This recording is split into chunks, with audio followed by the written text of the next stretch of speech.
เจียวที่ไม่พูดอะไรนะครับ ไข่เจียวพูดทำไม เชฟไม่พูดอะไรเลยนะครับไข่เจียวที่ไม่พูดอะไรทั้งสิ้น เขาจะพูดทำไมล่ะ เชฟดิฟนะครับเชฟดิฟนะครับ อยู่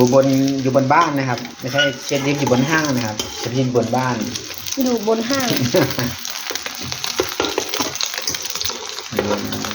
เอามีการเสียบไป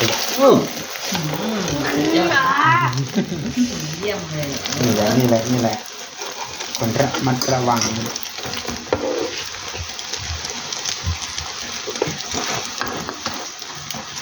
อืม เชื่อไข่พ่อน่ากินกว่า สวย เย็ดเป๊บมันสวย นี่ก็โปะข้าวนี่เหรอโปะข้าวโอ้ ข้าวที่เตรียมไว้อย่างสวยงาม นี่เอง นี่สวยอะมันไม่เข้ากัน สวยแล้ว สวยอยู่สวยอยู่